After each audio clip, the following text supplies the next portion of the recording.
Hey, I'm so excited to have you here. I'm actually lucky to be here because you have me here at Geeks on the Beach in Cebu. Right. Yes. So I'm glad to be here. What a fantastic event. Great community, so much fun. Everyone's hanging out. So that's great. Thanks, likewise. Not only for having me on your podcast, but thanks for coming out and just supporting Geeks on the Beach, for talking today, for sharing about your journey, your experience. Love it. Yeah, I'm your target market, right? Geeks, that's me. On the beach, I love the beach. Yes. Put it together, great. That's how it was born, right? It was like, okay, what can we do that will differentiate us from every other conference in the world? So yeah, love that. Fantastic. For those who don't know you yet, could you share a little bit about yourself? Sure. So I'm Dave Overton. I'm the founder and CEO of Symph. That's a software design and development company. I would say part venture builder because honestly, when my co-founders and I built it, we wanted to build startup ideas. There wasn't VC capital in the Philippines at the time. So we just said, okay, let's bootstrap this. Let's do services and let's build interesting things that people love. And so that's what we've been doing. It's 14 years since we've been doing that. And so, yeah, that's what I do. That's my day job. Among other things, I have a little startup that we started up, but I'll just focus on that for now. And then, of course, co-organizing Geeks on a Beach and making this conference fun and bringing in amazing people like you. So you have one venture studio that you're building, another startup you're building, and a community organizer, Geeks on the Beach. Easy. Yeah, there we Just go. doing what every founder does. It's a work balance. You grew up in the States. I did. And then how are you in the Philippines? That's a great question. So I went to school and did the whole university thing, but along the way, I was exposed to international countries. I did a short-term trip in the summer when I was in university, and I was like, whoa, there's a whole big world out there. This is exciting. I wanted to go back. My girlfriend at the time, she was also interested in doing that. We got married, and then about a month after we were married, we moved over to the Philippines. And she, at the time, was a midwife. Now she's a doctor. She was just passionate about helping women deliver their babies in a safe and healthy environment. And so we started a nonprofit organization. She still runs it to this day. I think they've delivered something like 7,000 babies in the 20 years that we've been here. She employs like 50 people, medical professionals. They do ultrasounds and labs. They've grown so much over the years. But yeah, she's amazing. And so to be honest, I just helped them get started because I'm a builder and I was a developer at the time. So I was still doing coding jobs and things remotely. So that was fine for me. But yeah, we didn't realize we would stay here so long. But I think we fell in love with Southeast Asia and the Philippines in particular. Wow, what a story. And I think it's interesting because being part of that first move of that humanitarian, charitable response to build is one thing, but people stay for 1 or 2 years, right? Yeah, and usually, right? And now yeah. it's been what, 15 plus? Yeah. And I think pretty much forever at this rate. I think so. I'm interested, sure at the 1 year mark, 2 year mark, you must have been like, should we go back to San Diego? Yeah. There's a beautiful beach there. Yeah, there's also nice beaches there. Yeah, exactly. Yeah, I would say when we came, we were like, okay, 3 to 5 years. The vision was we'll be able to start it, build it, and turn it over. Like idealistic founder ideas. I'm going to build this company. We're going to be profitable in 5 years, and then I'm just going to be good. And I think even the startup journey, most startups actually take around 10 years before they start really succeeding. Now, all that to say, year one, we were 22. Yeah. We were 22 years old. We had no idea what we were doing, but we wanted to have an impact. And so we were learning everything along the way. But we were just growing the team. And so I think year one, she had about 7 full-time employees. And most of them were older than us, but they trusted us. They believed in what we were doing. We would be going back to the US and do fundraising. We would get sponsors from that side and then come back here and do operations. And so it was just a lot of hustle, of hustle. And then I was the do everything on the back end. I'm not really into labor and delivery. That's not my cup of tea. I did catch 1 baby because there were 7 being born at the same time. And my wife literally called across from where the clinic was. Our apartment was right across the street. And yeah, I caught a baby, but I told her, you hire as many people, never make me do that again. So she also knew how to fundraise, right? She was like, okay, my finance guy is my husband. If I make him deliver a baby, he'll let me hire people. But it was a journey. It was really a journey. But I think along the way, you realize a couple of things. When you're doing meaningful work, it can be challenging to find other like-minded people. And transitioning or turning things over, it's good and it's possible, but you always have to be very mindful of who's going to do it and what are they going to do with it. And I think even founders, like look at some founders of big companies in the US, they come back. Like Howard Schultz, he cares really about Starbucks and coffee. And so he moved away, moved on, but then he came back. And so I think it's very interesting just to think about like how you start things and how do you finish things.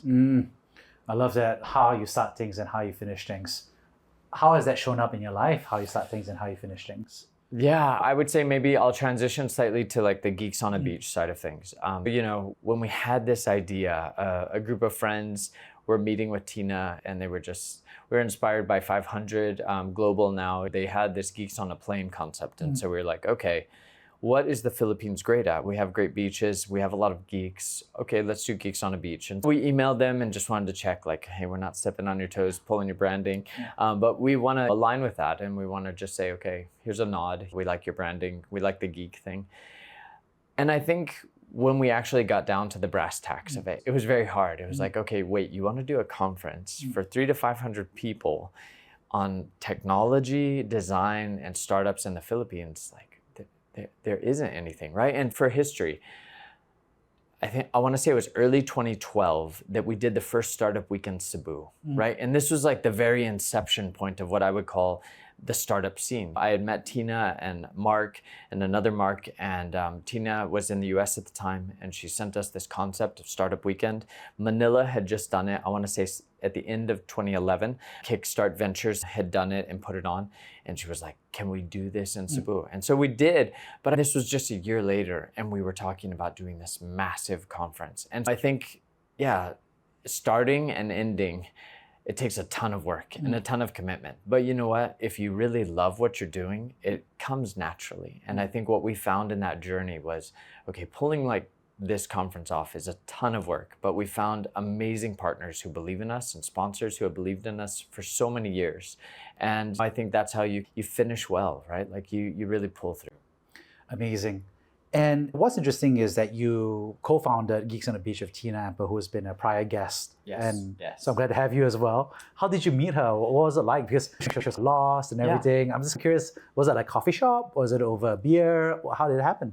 Yeah, so honestly, the first meeting I had with her was digital because she was still in Silicon Valley. So as she mentioned, she met with Jojo Flores there at Plug and Play and was figuring out what to do with herself and her life and was just taking a bit of a break from her work. Now, at the time, I had actually just left my corporate as a CTO in a media company that had set up in Cebu for about 4.5 years. And I retired from that. And I was like, I want to get into startups. I want to build my own thing. So I looked up a friend, and a friend recommended me to this guy named Mark Buenconsejo. And at the time, he was working with Care Sharing, but he was also one of the community organizers of the dev scene. And so he was a Ruby on Rails developer and just a great guy. And so he was already doing Tech Talks, which was the original just meetup group, and they would meet at a coffee shop in Cebu, a bunch of geeks, and we would just talk about stuff. And so I joined that. And then Mark and I got to talking, and he said, you have to meet Tina, she's in America. And so I was like, okay. So we set up a Google meeting and we just chatted, and she was like, oh, this is great. I live in San Francisco, and telling me her whole story. She wants to help Cebu. I was like, that's awesome. I want to help Cebu as well. Let's do stuff together. And yeah, from that point on, I think we were just like, let's build things. And we both love the community. We both care about Cebu. We both care about the Philippines in general. And we saw just such an opportunity for technology to transform what was happening. And for context, the BPO sector has revolutionized so many things in the Philippines. When I landed in Cebu, there's a place called IT Park, and now it is just filled with towers, and most of those towers cater to BPO companies. So you have JP Morgan Chase, you have huge Concentrics and all of the call center type of operations there. When I got here, there was only one building in IT Park. That was GOAB, the telecommunications company of the Philippines. And then there was a small row of restaurants. And we would go there, and they would have concerts on the weekend. And I loved it because it was like an open park. It was just the beautiful grass area. And I would go there and I would walk around. And now it's transformed so much. In the same way, I see such an opportunity for startups, technology, and just the geeks to continue building and build amazing things here. Amazing. It is a funny visual image of a Filipino from Cebu in America, video calling you, an American from California in Cebu. Exactly. So it's just, And to be honest, I would love to see more. The Filipinos, they have an ability to merge with every culture, right? And I think they're everywhere. There are so many wonderful Filipinos all around the world, and they provide wonderful services. They're known for nursing and teaching and caregiving, and they're just an exceptional, just breed of people that are able to adapt culturally, and they fit in and they succeed and they're able to have a huge economic impact, right? Like OFWs, as they call them. I want to say they represent about 1/3 of the GDP of the country. I would love to also see, how can we bridge that gap? How can we find similar people like Tina, other people who have succeeded in technology around the world? How can we help bridge that gap and bring that knowledge base back to the Philippines, continue to build up the Philippines, and connect with more communities all over? Yeah, maybe I'm the representative American guy in the Philippines, but I would love to continue to build bridges. Yeah. And that's something that you're starting to do. I think you definitely hear folks who are very curious. In fact, actually, one of the most interesting parts was, I think, the best performing clip of Tina Amper was also addressing that question about whether and how and when people who are overseas can return. I'm just curious about Geeks on the Beach. Obviously, you've done this for multiple iterations now. Yeah. I'm just kind of saying, what are some like hidden secrets that people don't understand the reality of organizing such a conference? Oh man, there are so many. Yeah, so this is number 7. Among the hidden secrets, say we have a lot of people who just believe in the vision of what we see the future looking, right? And it's not even that they believe in Geeks on a Beach per se, but there's alignment around a vision of how do we build a better tomorrow. And that's probably one of the secrets, right? Finding people who have a like-minded vision because they support us. And it might be financial, it might be just in other ways. But I've learned over the years, and Tina has really, this is her skill, just connecting people and building communities. I would say the second secret connected to that one is a lot of times we just try to be the gravity that pulls people together, and then we stand back and we let those collisions happen. We let those interesting things happen. And so even with our agenda, yes, it's full and we have a lot going on, but there's things like this, right? Like we're at the conference, there are things going on in the other room, in the main room, but we're here doing this because these connections happen. And I would say over the years at Geeks on a Beach, that has been the biggest value, not just for us as the organizers, but for the attendees. I met with someone earlier. He was a venture capitalist. He came to Geeks on a Beach 6 last year, and he found 5 startups that he invested in. And that was his first time to really say, enter this scene in the Philippines. He found it, he found 5 startups, and he made his bets. And I think it's those type of things that, like, I can't take credit for that, but we created this gravity, we pulled all the people in, and we let those collisions happen. Amazing. And I think that gravity is such an important piece, right? Because even for myself, I came here to speak, to be on a panel, and obviously started to be like, hey, actually there's a lot of people that I do know from before, that are time to reconnect, record some podcasts with, Serendipity, some luck here. Yes. Is there any, I don't know, secrets to like, I don't know, maximize that serendipity or density? Is there any, I don't know, insights around that? Yeah, so I would say in the first years, and we were actually reflecting on this, my co-founder and co-host Albert and I were talking about this with a few friends earlier. In the first year, I would say we had more of a geek sort of track. And what I mean by that is we really had a design track, and it was like a whole day of just deep design. And then we also had a tech track, and it was basically just the devs and the hackers. And so over the years, that has obviously morphed a little bit. I would say we are now more startup-y centric, maybe more VCs and founder type of stories. So Albert and I earlier were talking, and we were saying, how do we mix all 3 of those things? And so I think what I would say the secret has always been for Geeks on a Beach is to look for depth. And what I mean by that is in the beginning, we were looking for the best hackers, the best designers, the best UI, UX talent that we could really find, and really building deep content. And so it attracted those like-minded individuals. As I mentioned, the startup community VCs, that we were very small in the early days. We had support from Kickstart, we had support from Idea Space, the 2 sort of original leaders in that space in the Philippines. But we were also able to get some early attention from the regional players. So 500 Global was a big one. Kylie was a regular at Geeks on a Beach in the beginning. And so I would just say we tried to focus on going deep. And so if you want to start something like this, I would always say that's a good strategy, maybe a good secret from what we've built here, is try to find deep topics. And yeah, even for this year, one of the reflections Albert and I had, how do we go back to that? How do we go back to deeper tracks around design, around development? And we're always looking from a startup lens. We want hackers who love just building things because it's fun, but also because it solves a problem. And how do we cultivate that mindset? Yeah, amazing.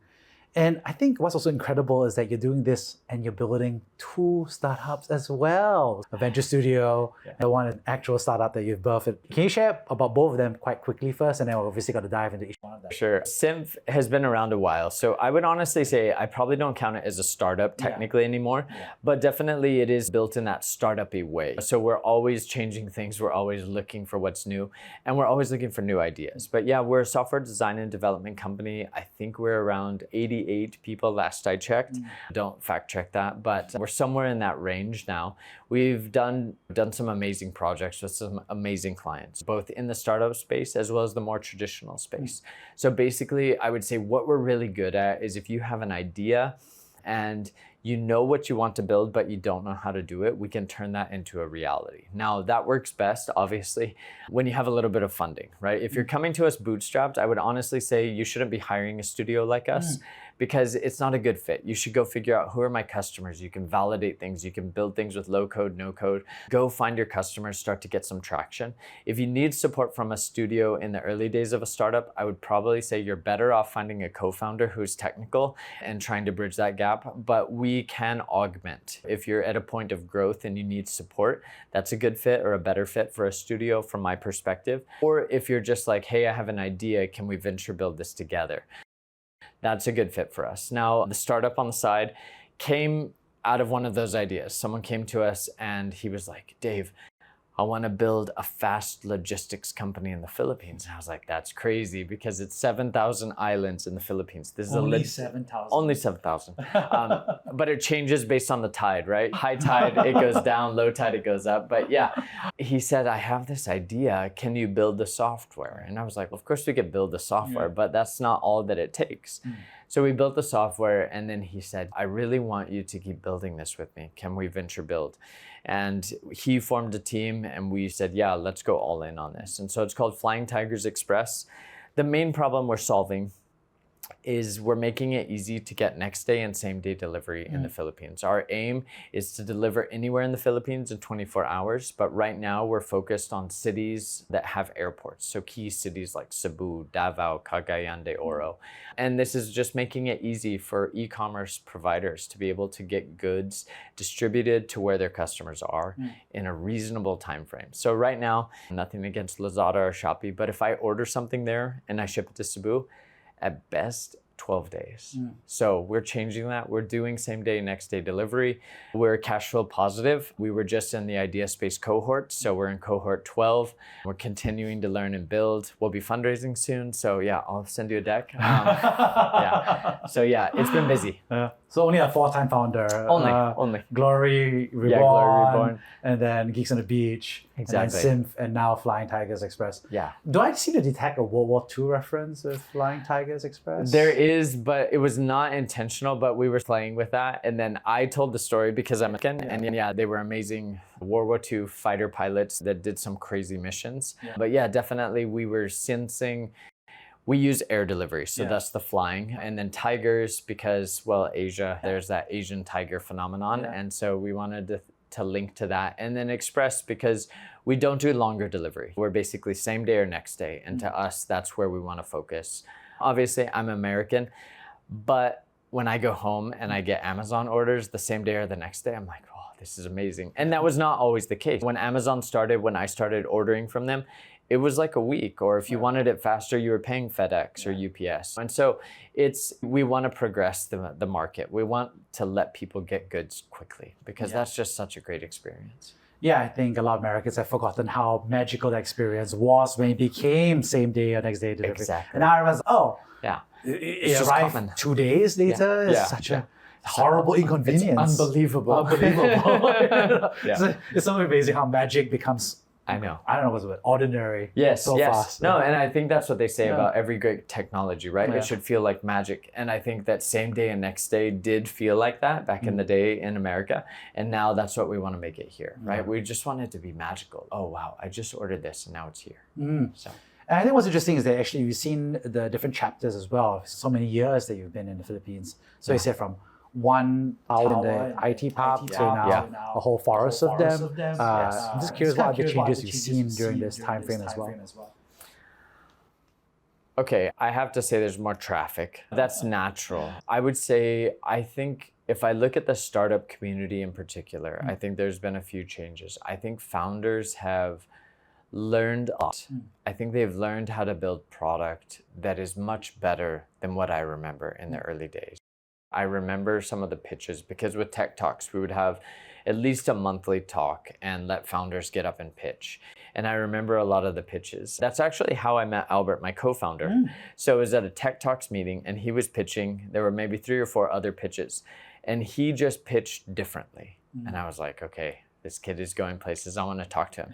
And he was working on a startup called Spell Dial. I didn't just want to swoop in and steal him. I wanted to support him. And I just told him like, look, I don't have any money or I would support you, but I'm happy to let you use my office. Like you can come and just work and I'll give you advice. And so that's how he met Jojo Flores, right? Jojo at the time was doing some competitions and then they were taking the winners to Silicon Valley and showing them around Plug and Play just to like spark the ecosystem here. And yeah, so Spell Dial didn't work out, but I met a great guy and I said, will you join me? Let's do something together. We're aligned in a lot of our values and our principles, but he was the outlier at the time. And I think that has become much, much more common. Startup founders are much better now and they've grown a lot and they've learned a lot. And to be fair, they've learned painfully, right? Like I think all startup founders learn from failure, maybe more so than success, but I've seen such growth with that. I think the other thing that I would just stands out to me for the startup ecosystem is Tech Talks, we stopped it, right? And there were reasons we stopped it. But one of the main reasons we stopped it was because it was time for other people to do it, right? Like it was time to pass the baton on. And so Tina and I made some conscious choices. She actually was moving back to the US, right? So she spent a number of years here during that first season of Geeks on a Beach. She had moved from the US back to the Philippines. She was living here doing amazing things, leading community stuff. And then she decided, I have to go back and I have to do some other stuff now. And so we talked about this and it was hard. It was really hard for us to say, okay, we're gonna let this die. But I was blown away at the amazing people that just continued building the community. And sometimes as a leader, it can be hard to get out of the way, but I've never been disappointed with the results when I actually realized if I move, someone else will go ahead of me and they'll do more. And so I think for me, those are probably the 2 standouts of the community. And I think what's interesting is that you've seen different chapters of this. When you see the future of, say, Geeks on the Beach, what do you see that future next 5 years? Is it bigger? Is it more people? Is it more connections? How do you see, is it more the same, curation? How do you see that future? Yeah, I would definitely say I wanted to become bigger. And I think it's not just a numbers metric, right? Like to me, it's really not about how many attendees come. I definitely care far more that the value is the depth of those connections and the interesting serendipity and the collisions that happen while they're there. But to me, I wanted to become bigger. And yeah, someone gave feedback just earlier and he was saying, what you need to think about, Dave and Tina, is you need to think about the next 5 years. And if you want the founders who are going to be ready in 5 years, they're students right now. So how are you going to bring a massive amount of students into Geeks on a Beach so that as they grow, they're being shaped by the founders, by the tech, the designers, the investors. And then when they're ready in 5 years, they're now the ones on stage. And that really hit home with me earlier. And so I would say that I do agree. And so we're looking to make it bigger. Now, I think right now we still want to be in the Philippines. And it's not that we don't respect other beaches in Southeast Asia, but to us, this is still something of a Philippine type of idea. I think the other focus that we're being intentional about is I was very proud of Cebu. And I actually had a great conversation when we were starting Startup Weekend Cebu. It was with Hugh Mason from JFDI in Singapore. And he was just a mentor at the time. And a friend put me in touch with him. And I had a call with him. And he asked me a tough question. He said, Dave, what is your vision for Startup Weekend Cebu and the Cebu ecosystem? And I was like, oh, I want it to be great and big and all of these big dreams. Because I would say a lot of times when you start something, you have this huge idealistic vision, and that's not bad. And it has to be refined. Yeah. It has to pivot. And he said, okay, that's great. I really like that. Now, Dave, the way that I see ecosystems is they're like a solar system. And he said, how are you going to deal with the gravity of Manila, the gravity of Singapore, the gravity of Indonesia? And I was like, I never thought about that. And it was a hard question. And he was very humble. And he just said, look, you don't have to respond right now. This is not something to answer. It's just, I want to plant this in your mind. I want you to think about it. It's been 14 years and I'm still thinking about that. But I don't have a great answer. But one of the things that I have come to realize is that, as we build ecosystems, we sometimes have to realize they're not ecosystems, they're ecosystems. Wow. And we have to work together. And so that means sometimes that I have to step back from maybe my Cebuano pride, right? My pride of place of being from here and say, let's build a Philippine ecosystem. Because we'll become more cohesive. And we need to root for ourselves and our neighbors, right? So yes, even Southeast Asia, how do we build a Southeast Asia ecosystem? And there will be hubs. And I think a great example of this is the US. So everyone has Silicon Valley there. And maybe a lot aspire to be Silicon Valley, but there are a couple of other ecosystems that have grown. New York is an active ecosystem. It's different than Silicon Valley. Boulder and what the Techstars team have done there. It's also great, but it's different and it's unique. Austin now coming, Miami coming in on the crypto and Web3 side of things. There's some interesting learning lessons that I would say, but I want to build ecosystems in the Philippines as well as Southeast Asia. Incredible. On that note, could you share about a time that you personally have been brave? I would probably say the memory that comes to mind, because I'm at Geeks on a Beach, would be the first Geeks on a Beach. We were going in to that Geeks on a Beach, and we literally had no money in our bank accounts. Tina and I had personally just overextended everything and put things on our personal credit cards. She had taken on way more than I had at the time. And we were just like, okay, this is gonna work out. We had commitments from sponsors, so we were confident. But the timeline to get that money, it was already going past the event date. And so basically we were guaranteeing things. Like we were charging the hotel stuff on her card. And we just had to be brave. And we had to go into the conference. And I'm the host, so I had to get up there and not be rattled or affected, right? Because if I let that on and I wasn't brave for the attendees, I realized that my attitude would affect them. And so I really had to say, okay, Tina, we're gonna pull this off.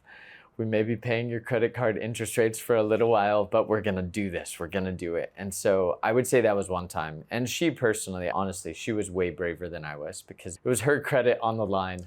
Literal credit? Literally, it was on her credit cards. That's the crazy part, which is that you're putting so much money, which is a small part actually, because you're putting in the man hours, which is even more expensive, and your heart and your soul into building these communities. And let's be real, these communities are not going to be money spinners, right? It's not a startup. It's not going to be a unicorn. It's a community, right? So why do you even do it?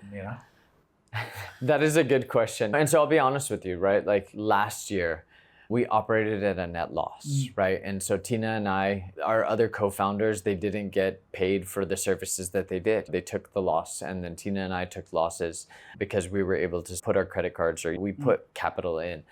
And it was okay. We weren't happy. I think all startups, or even community ones, you want to break even. But I think at the end of the day, it was great because we have a great finance guy. So he works for Simph, and he did the GOAB finances last year and this year.